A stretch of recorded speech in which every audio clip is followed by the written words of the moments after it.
하나님 말씀 히브리서 11장 22절 말씀입니다. 히브리서 11장 22절 말씀이고요. 오늘 말씀의 제목은 요셉의 비전입니다. 요셉의 비전.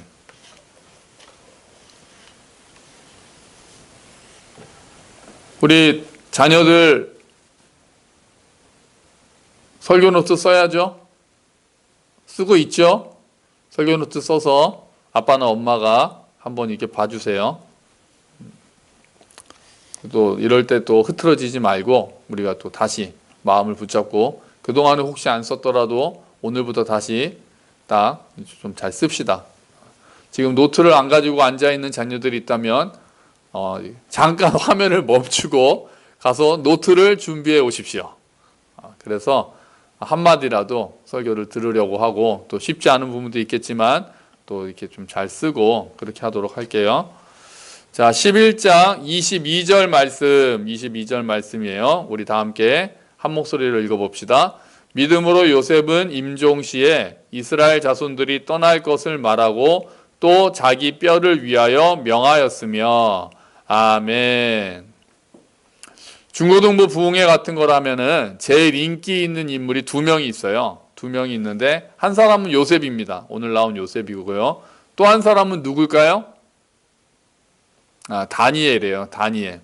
이유는 일단 비전을 강조하면서 꿈을 꾸고 열심히 노력하라고 권면하기. 이제 청소년들에게 너희들도 어릴 때부터 비전을 품고 꿈을 품고 그 꿈을 위해서 열심히 노력하십시오. 할렐루야! 하나님께서 그 꿈을 이루어 주실 것입니다. 부흥사 아무라는 게 아니에요. 하나님께서 그 꿈을 이루어 주실 것입니다. 할렐루야! 그러면은 애들이 아멘 하지 않고 누가 아멘 합니까? 부모님들이 뒤에서 아멘 이렇게 하죠. 그리고 다니엘하고 요셉은 결국 이제 총리가 되잖아요. 이제 그런 거에 대한 소망 좀 이렇게 우리 아이들이 영향력 있는 사람으로 또 믿음 가운데서 영향력 있는 사람으로 잘 자라서 또 좋은 선한 영향력을 이 세상에 끼치면 좋겠다라는 그런 마음들이 많이 있으니까 부모님들이 그런 마음이 있으니까 또 아이들도 그런 마음이 있을 수 있고요. 그렇게 해서 다니엘이나 요셉을 들어서 이렇게 설교를 하는 경우가 부흥에 많습니다. 자, 우리 요셉의 일생도 지난주에 우리가 야곱을 그림으로 정리를 한번 해봤잖아요. 요셉도 파란만장한 삶을 살았으니까 그림을 좀 모아봤어요. 한번 볼까요? 자, 요셉은 아버지인 야곱, 여기서 이제 요셉이 야곱가 있어요. 야곱이 사랑했던 아내, 야곱에게는 아내가 4명이 있었는데 그 중에서 가장 사랑했던 아내는 라헬이었죠. 라헬의 아들로 태어나서 아버지의 사랑을 독차지합니다. 더군다나 라헬은 또 일찍 죽었단 말이에요. 그러니까 마음이 더 짠했을 수도 있죠. 야곱의 마음이. 그래서 10명의 형들, 동생 베냐민은 있었는데 베냐민 이야기는 안 나와요. 처음에는. 베냐민도 사랑했겠죠. 근데 그 중에서 장남, 라헬이 낳은 아들 중에 장남인 요셉을 특별히 야곱이 더욱더 사랑해서 요셉에게만 채색 옷을 입혀주고요. 요셉을 그러니까 특별 대우한다는 게 보이는 거죠. 그래가지고 형들이 요셉을 시기하고 미워합니다. 그러다가 요셉이 꿈을 2가지를 꿨죠. 자, 한 가지 꿈은 요셉이 묶은 단, 곡식단 있고 형들이 묶은 곡식단이 있는데 갑자기 형들이 묶은 곡식단이 요셉이 묶은 곡식단을 향해서 넙죽 절을 하더라. 이런 꿈을 꿨고요. 그 다음에는 해와 달과 별이 자기에게 절을 하더라. 이런 꿈을 꿨습니다. 그래서 그런 이야기를 해가지고 형들의 미움을 더 많이 받게 되죠. 그리고 어느 날 이제 형들을 찾으러 양을 치는 형들을 찾으러 간 요셉을 그 형들이 구덩이에 빠뜨렸다가 이렇게 해서 팔아버립니다.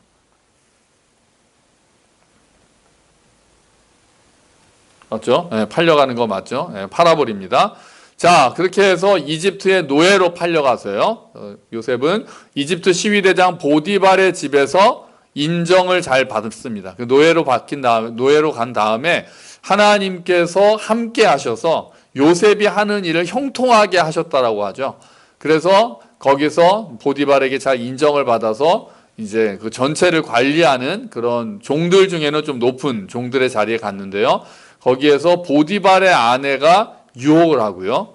그 유혹을 거절하자 그 아내가 모함을 해가지고 억울한 누명을 쓰고 감옥에 갇히죠. 감옥에 갇혔다가 이집트 왕 바로가 꾸었던 꿈, 아무도 풀지 못해서 다들 무슨 꿈이지라고 모르고 있었는데, 또 요셉이, 감옥에 있는 요셉이 꿈 해몽을 잘한다는 것을 듣고 바로가 불러서 이렇게 요 꿈을 이제 해석을 하라고 합니다. 그랬더니 요셉이 그 꿈을 잘 해석하죠. 그래서 그 꿈은 두 개가 다 똑같은 뜻이었는데 7년 동안 풍년이 있다가 그것을 능가하는 7년의 흉년이 있을 테니, 그리고 요셉은 대안까지 이제 제시하죠. 그러니까 미리 준비를 했다가 흉년을 대비해서 준비를 잘 했다가 흉년 때 우리가 백성들을 돌봐야 할 것입니다 라고 이야기를 했더니 짜잔, 이제 요셉이 총리가 됩니다. 아니 이렇게 지혜로운 자가 어디 있겠느냐, 좀 뜬금없긴 하죠. 꿈 해석하고 그 정도 얘기했다고 총리가 됐다는 것도 좀 바로가 기분 파였는지 좀 신기하긴 합니다. 어쨌든 이집트의 총리가 됐죠. 이때 나이가 30살. 처음에 채색 옷 입고 형들에게 미움받아서 팔려갔을 때가 17살쯤 되거든요. 그러니까 감옥과 노예 생활과 감옥 생활을 13년 정도 한 거로 보는 거죠. 자, 그래서 이집트의 총리가 돼서 기근을 잘 대비하고, 그리고 나서 결국은 마지막에 가족들을 만나서 잘 화해하는 이야기, 그런 이야기. 정말 요셉도 파란만장한 삶을 살았죠. 자, 요셉이라고 하면은 앞에서 말했듯이 저기 이제 요셉이 올 때 형들이 뭐라고 그러냐면 저기 꿈꾸는 자가 오는도다라고 이야기를 합니다. 그러니까 요셉은 형들이 꿈꾸는 자라고 이야기를 해요. 막 꿈 이야기를 자꾸 했잖아요. 그러니까 요셉의 인생에서는 꿈이 많이 나오잖아요. 근데 처음에 그렇게 형들이 자기에게 저라는 꿈을 꿨다라는 이야기를 듣고 형들이 미워했기 때문에 저기 꿈꾸는 자가 오는도다 이렇게 얘기를 해요. 그래서 비전이랑 연결시키는 거예요. 월드컵 할 때 꿈은 이루어진다 막 이런 거 이렇게 써붙여놔서, 그래서 우리가 꿈을 꾸고 열심히 노력하자 이런 이야기를 하면서 그것을 비전이라고 우리가 이제 많이 이야기를 했단 말이에요. 그래서 요셉은 비전의 사람이다, 비전을 품은 사람이다, 그 비전을 위해서 노력한 사람이다라고 우리가 잘 이야기하는 경우가 많은 거예요. 근데 정말 요셉이 비전의 사람일까요? 자, 비전의 의미가 뭡니까? 비전의 의미가 목표를 설정하고 그 꿈을 이루기 위해서 앞으로 나아가는 것. 비전이 그냥 앞으로 이루어지는 일, 이게 아니라 조직의 경우에는 목표를 설정하고 그 목표를 이루기 위해서 앞으로 나아가는 것, 우리가 설정한 목표, 그거를 만약에 비전이라고 본다면 요셉이 비전의 사람인가라는 답에 대해서, 질문에 대해서 답은 그렇지 않다입니다. 요셉은 내가 나중에 좀 높은 자리에 올라가서 이스라엘 백성을 위해서 좀 선한 영향력을 베풀겠다, 이스라엘을 구원하겠다, 이런 식으로 마음을 먹었던 사람이 아니죠. 이런 식으로 목표를 설정하고 열심히 노력한 사람이 아니에요. 어릴 때부터 내가 뭐 대통령이 될 거야, 나는 과학자가 될 거야, 그래서 뭘 할 거야, 또 세상에 이로운 사람이 될 거야, 어떤 일을 할 거야 라고 생각하는 사람, 그런 경우가 많은데 그런 꿈을 꾸었던 사람이 아닌 거죠. 그는 진짜로 그냥 꿈을 꿨던 사람입니다. 자기가 꾸고 싶어서 꾼 꿈도 아니에요. 그냥 자다가 꾼 꿈이죠. 그 의미가 뭔지도 잘 몰랐습니다. 그리고 그의 인생에 있어서 뭔가를 능동적으로 이루어가는 일도 사실은 요셉의 경우에는 거의 없습니다. 요셉의 삶은 어떤 삶이었습니까? 수동적으로 끌려가는 삶이었어요. 그죠? 끌려가는 삶이었어요. 주체적으로 내가 뭔가를 이루기 위해서 노력한 삶이 아니었단 말이에요. 요셉은 자기의 의도와는 상관없이 형들에게 의해서 이집트의 노예로 팔려갔죠. 자기가 원하지 않는데도 형들에 의해서 강제로 팔려갔어요. 그리고 자기의 의도와는 다르게 억울하게 또 누명을 쓰고 감옥에 갇혔죠. 그러니까 요셉은 어떤 사람이었습니까? 그냥 어떤 상황에 처해 있든지 그 주어진 환경에서 자기 자리에서 최선을 다했던 사람이었어요. 맡겨진 일에 충성했던 사람이었어요. 노예로 팔려가서도 거기에서 성실했던 사람이고, 감옥에 가서도 자기가 맡은 일을 성실하게 해냈던 사람이었어요. 물론 하나님의 도우심을 받았었죠. 그러니까 요셉의 위대한 모습은 꿈을 꿨다라는 게 있는 게 아니에요. 그것에 요셉의 위대함이 있는 게 아니에요. 요셉의 위대함은 요셉이 하나님 앞에서 살았다는 것이 가장 위대한 거였어요. 보디발의 아내가 요셉을 유혹했을 때 요셉이 뭐라고 대답합니까? 어찌 내가 하나님께 죄를 짓겠습니까? 이렇게 이야기를 합니다. 그러면서 거절해요. 어찌 내가 하나님께 죄를 짓겠습니까? 그러니까 요셉은 언제부터인지는 모르겠지만 하나님을 의식하면서 사는 사람이었다는 거예요. 여기서 요셉의 위대함이 있어요. 현재에 충실하면서 하나님의 시선을 의식하면서 코람데오라고 하죠. 내가 하나님 앞에 있다라는 그런 마음으로 사는 것을요. 내가 하나님 앞에서 살아간다라는 것을 인정하면서 그 주어진 일들, 주어진 환경, 맡겨진 일들에 최선을 다해서 성실하게 사는 삶이 요셉의 위대한 면이었던 거예요. 또 하나, 요셉의 위대한 면은 어떤 면이었습니까? 하나님의 시각으로 자기의 인생을 해석하는 모습이었어요. 과거를 해석하는 거였죠. 형들이 자기를 팔아서 이집트에 오게 됐잖아요. 그러니까 원망도 했겠죠. 저는 했을 거라고 생각하는데요. 원망도 했겠지만 그것을 요셉이 원망해서 그치는 것이 아니라 하나님의 섭리로 이해를 합니다. 그렇게 해석을 해요. 그래서 나중에 형들에게 뭐라고 말합니까? 두 가지를 말하죠. 첫 번째는 뭐라고 얘기하냐면 당신들은 내게 악을 행하였으나 형들이 잘못했죠. 나쁘죠. 형들이 그러면 됩니까? 당신들이 나에게 악을 행하였지만 하나님께서는 그것을 선으로 바꾸셨다라고 고백을 합니다. 심지어 한 걸음 더 나가서 뭐라고까지 이야기합니까? 이곳으로 보낸 이는, 이곳이 이집트잖아요.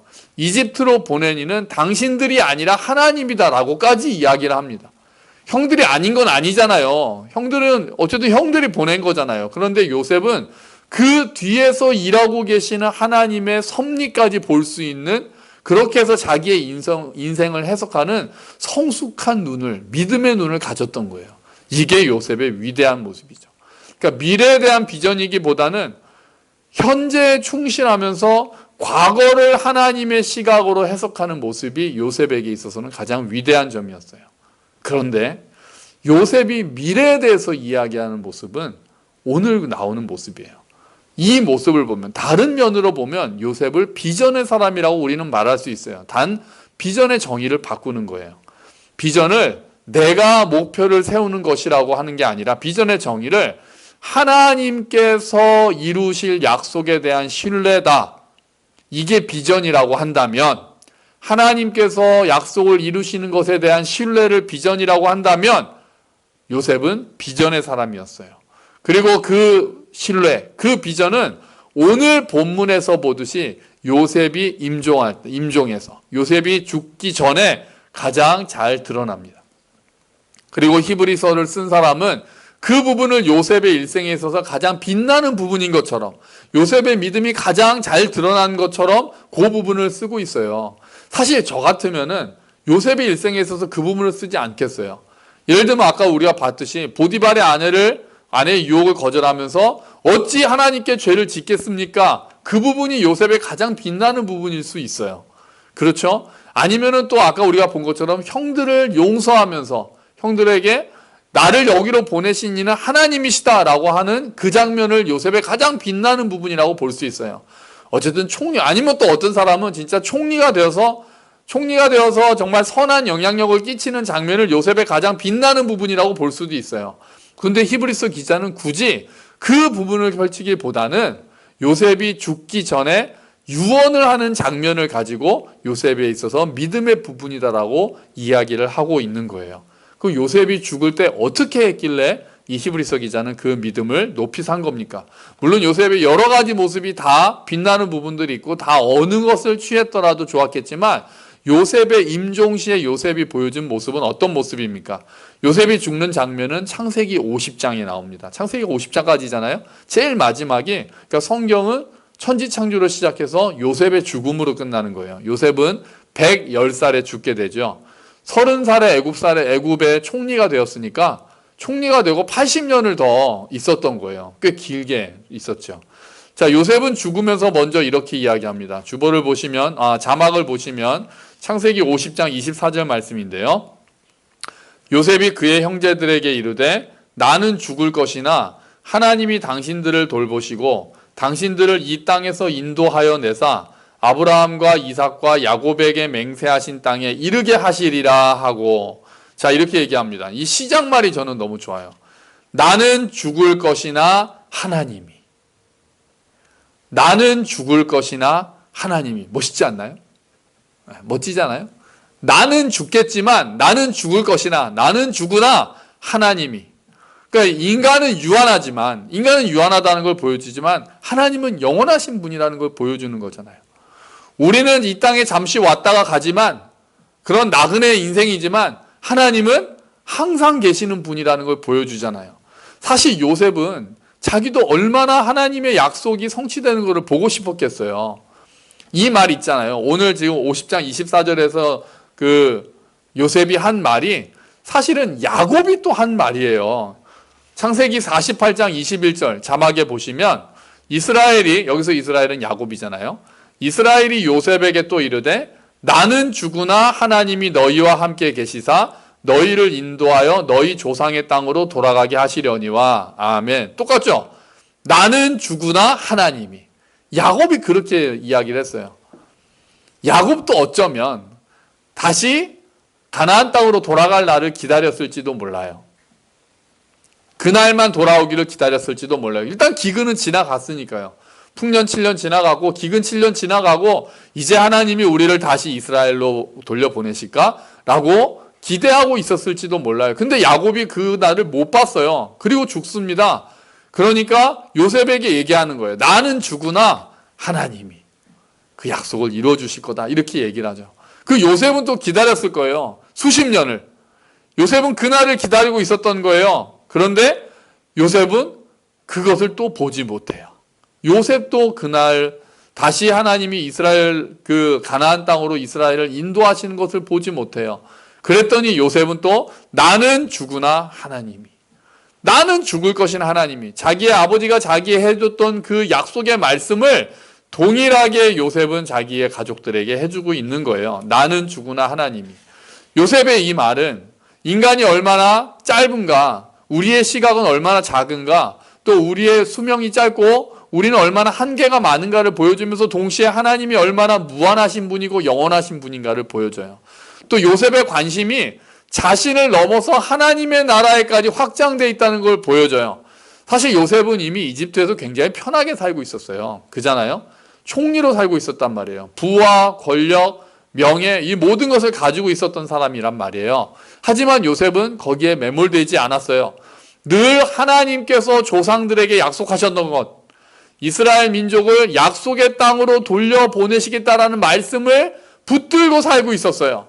마지막 순간까지 그 약속의 말씀을 유언으로 남겨주는 거예요. 그 약속에 대한 소망을 유언으로 남겨주는 거예요. 어떻게 해요? 왜요? 그 말씀을 늘 염두에 두고 마음에 두고 살았기 때문에 마지막 날 그렇게 유언할 수 있었던 거예요. 평소에 그 말씀을 기억하지 않았다면, 그냥 현실에 만족하면서만 살았다면, 내가 이 땅에서 누리는 부와 권력과 명예에만 매몰돼서 살았다면 죽을 때 그 이야기를 할 수가 없는 거잖아요. 그런데 늘 하나님의 나라를 갈구했던 거예요. 늘 그 나라에 다시 돌아간다라는 약속의 말씀을 갈구했던 거예요. 그 나라로 돌아가는 날이 올 것이라는 희망을 가지고 살았다는 거예요. 그 소망을. 그러니까 마지막에 그것이 이루어지지 않은 소망이지만 그 소망을 다시 유언으로 남겨줄 수 있었다는 거예요. 우리는 너무 시야가 좁을 때가 많습니다. 우리의 기도는 나와 내 가족, 내 교회 정도에 멈춰 있는 경우가 많아요.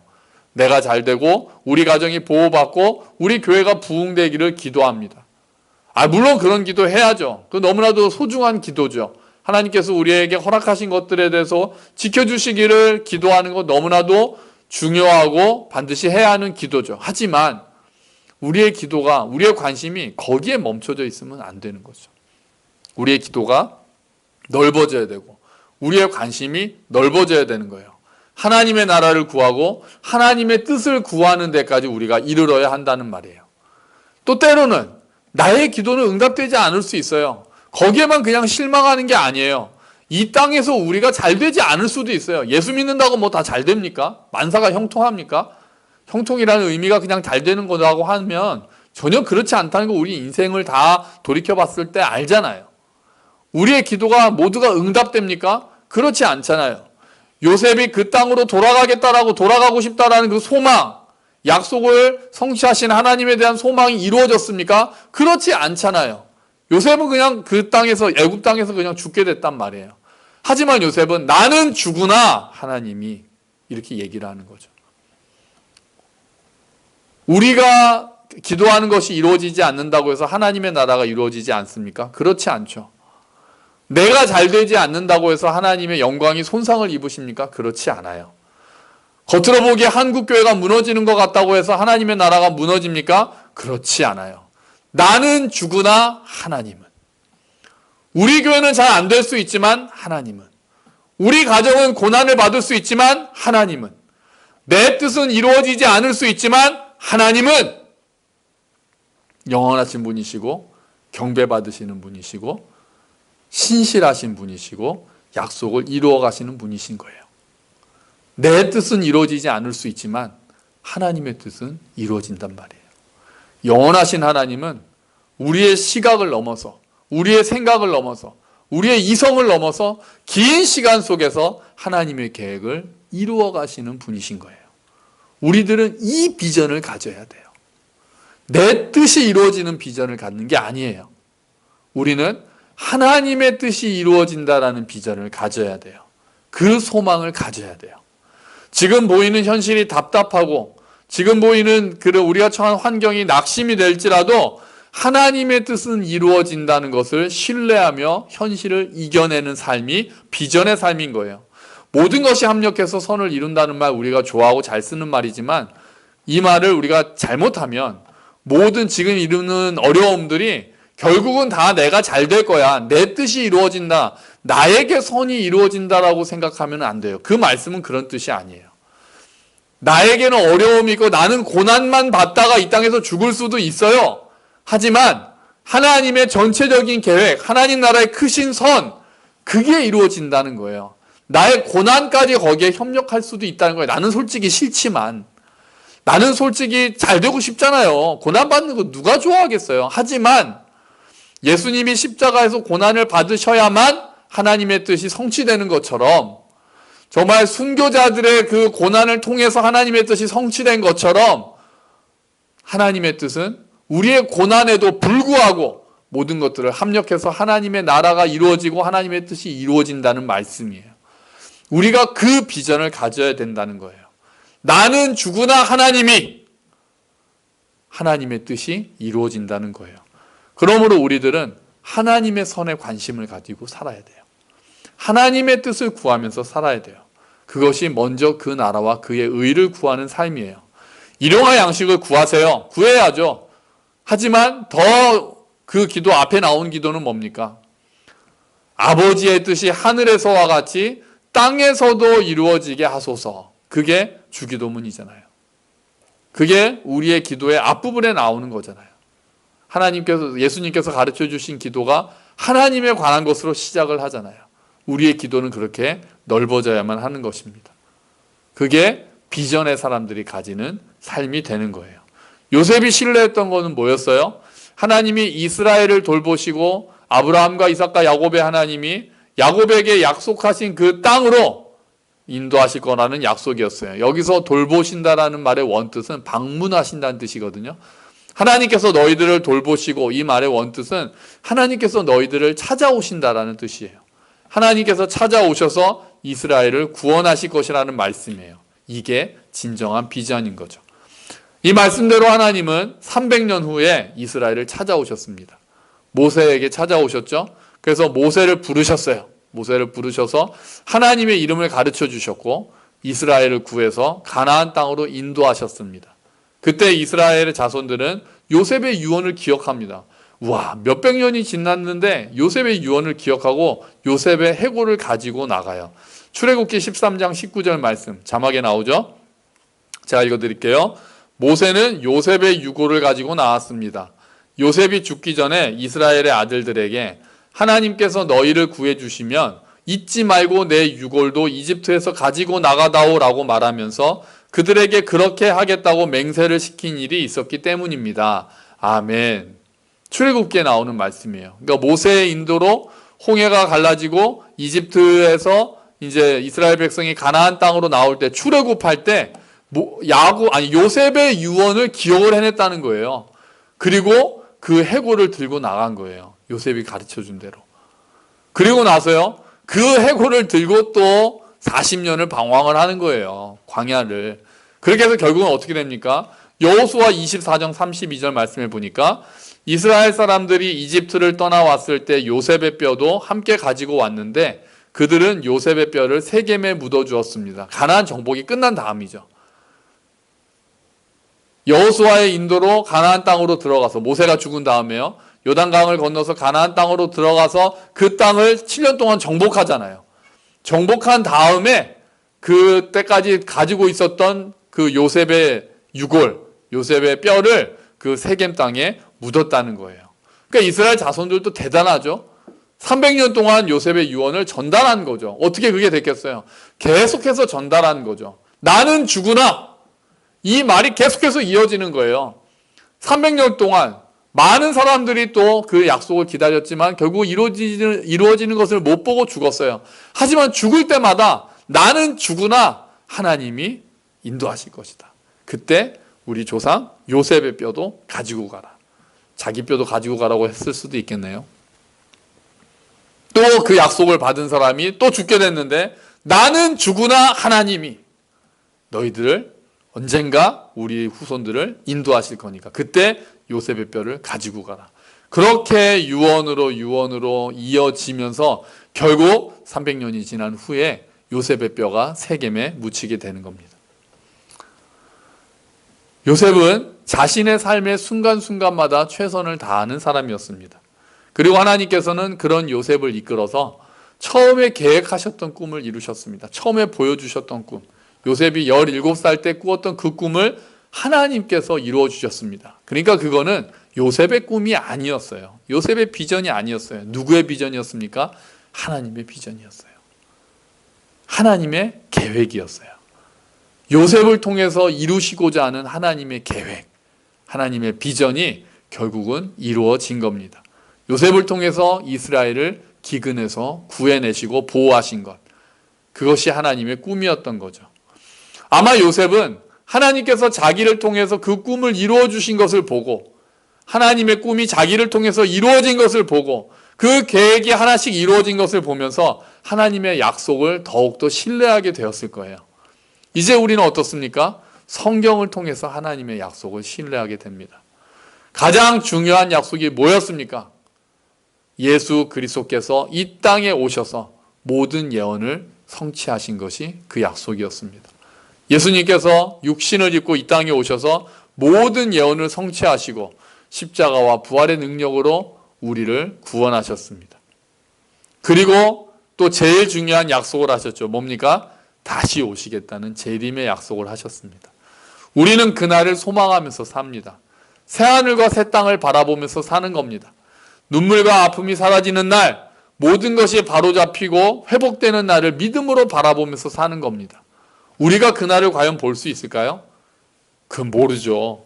정말 우리가 지금 이 상황을 보면서 어떤 사람들은 진짜 주님 오실 때가 됐나 그런 이야기들을 하기도 한단 말이에요. 뭐 기후 위기가 되고 뭐 인류가 앞으로 몇 년 안에 뭐 이거를 지금 생활을 바꾸지 않으면은 이 기후 위기가 지구를 어떻게 할 거고 사람이 살 수 없는 행성이 될 거고 그날이 주님이 오시는 날인가 우리가 생각할지도 모르겠어요. 잘 모르겠어요.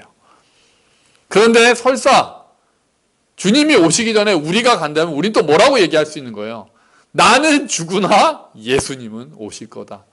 우리는 우리의 자녀들한테 그렇게 이야기하고 죽을 수 있는 거예요. 나는 죽으나 하나님이 그렇게 약속을 지켜주실 것이다. 하나님께서 신실하게 당신의 계획을 이루어 가실 것이다. 우리는 그렇게 전달할 수 있는 거예요. 우리도 믿음의 눈을 들어서 소망의 날을 바라보면서 사시기를 축원합니다. 하나님의 약속이 이루어진다는 것을 믿음으로 힘을 내시기를, 오늘 이 답답한 환경 속에서도 힘을 내시기를 축원합니다. 그리고 자손 대대로 이 소망을 물려주시기를 축원합니다. 이 땅을 떠나는 날 멋있게 나는 죽으나 하나님은, 나는 죽으나 예수님은 이렇게 하실 것이다 라는 그 약속의 말씀을 전해주시기를, 그렇게 해서 오늘 하루도 그 소망을 바라보면서 힘있게 사시기를, 그런 삶이 되시기를 주의 이름으로 축원합니다. 아멘. 우리 잠깐 같이 기도하죠. 요셉의 삶을 통해서 하나님이 어떤 분이신가를 보여주신 주님은 요셉의 믿음을 임종시에 요셉이 죽을 때 약속을 신뢰한 것을 가장 높이 인정을 하셨습니다. 주님, 우리가 그런 믿음을 가지길 원합니다. 나는 죽으나 하나님이 이루어 가시는 그 약속을 믿음으로 바라보게 하여 주시옵소서. 기도하겠습니다.